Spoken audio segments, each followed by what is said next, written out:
इस लड़के को समंदर तट पर एक विशाल अंडा मिलता है। जब वो उसको छूने लगा तो अचानक अंडे के अंदर हलचल होने लगी थी। लड़का तुरंत अपनी दोस्त को लेकर वहां आता है। अंडे को देखते ही लड़की बहुत खुश हो जाती है। फिर देखते ही देखते अंडे से एक छोटा कछुआ बाहर निकल आता है, जो कुछ ही पलों में कई गुना बड़ा हो चुका था। यह देख दोनों डरते नहीं बल्कि कछुए के साथ रहने लगते हैं और उसकी सेल पर अपने प्रेम की निशानी बनाते हैं। लड़की ने जब लड़के को मोतियों की माला पहनाई तो कछुआ नाराज हो गया था, और जब लड़का सो रहा था तो कछुआ लड़की को लेकर समंदर में चला जाता है। फिर नींद से जागने के बाद लड़का जब समंदर में देखता तो वो जोर से चिल्लाकर लड़की को बुलाता है, लेकिन अब बहुत देर हो चुकी थी। कछुआ लड़की को लेकर जा चुका था और लड़का सिर्फ देखता रह गया था। 15 साल बाद लड़का रोज समुद्र तट पर आकर ध्यान से देखता है, इस उम्मीद में कि उसे लड़की फिर से मिल जाएगी। लड़के को हमेशा यही लगता था कि लड़की समंदर के आसपास ही है, लेकिन वो हर बार खाली हाथ ही लौटता था। फिर एक दिन वो अपने दोस्त के साथ समंदर में मछली पकड़ने जाता है। जैसे ही उन्होंने जाल डाला तभी अचानक नाव जोर जोर से हिलने लगी थी। दोनों तुरंत जाल को वापस खींचते हैं और उसमें एक बहुत बड़ा छेद देखकर हैरान हो जाते हैं। अपने अनुभव के आधार पर कल्लू का कहना था कि जाल में फंसने वाला कोई साधारण जीव नहीं था। अगर इसको पकड़ लिया जाए तो वो लोग माला माल हो सकते हैं। इसलिए अगले दिन वो फिर से उसी जगह पर आकर जाल फेंकते हैं, लेकिन तभी अचानक उनकी नाव फिर से हिलने लगी थी। यहाँ तक कि वो जीव जाल से बंधी स्टील की रस्सी को भी तेजी से खींच रहा था और ज्यादा लोड के कारण मशीन से धुआं निकलना शुरू हो चुका था। अपनी जान बचाने के लिए कल्लू भाई को मजबूरन रस्सी को काटना पड़ जाता है, क्योंकि उस जीव में ताकत बहुत ज्यादा थी। फिर लड़का एक शोधकर्ता से मिलकर सारी घटना के बारे में बताता है। शोधकर्ता का अपनी खोज के आधार पर कहना था कि समंदर की गहराई में एक सुंदर लड़की रहती है जो समंदर की रक्षा करती है। अगर कोई समंदर को दूषित करता है तो वो सुंदरी प्रकट होकर दोषी को समंदर में डुबो देती है। यह सुनकर अगले दिन वो अपने दोस्त कल्लू भाई को बताता है, जिसके बाद दोनों मिलकर एक सुपर हथियार बनाते हैं जो उस रहस्यमयी प्राणी को पकड़ने में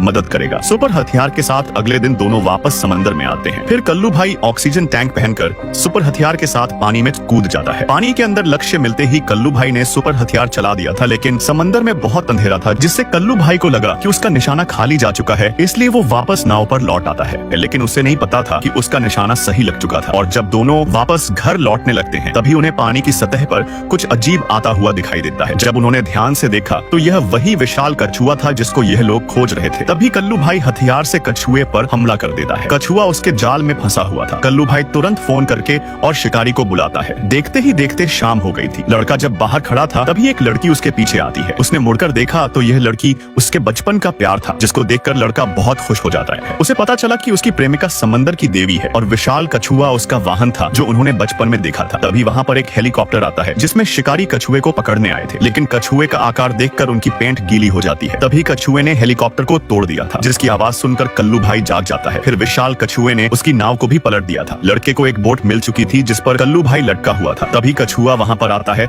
जो बहुत गुस्से में था। वो कल्लू को खींचकर समंदर की गहराइयों में ले जाता है। फिर समंदर की देवी लड़के को किनारे पर ले आती है। उसकी वजह से लड़के की जान खतरे में आ चुकी थी, इसलिए वो फिर से ना मिलने का फैसला कर चुपचाप वापस समंदर में लौट जाती है और उनकी प्रेम कहानी अधूरी रह जाती है।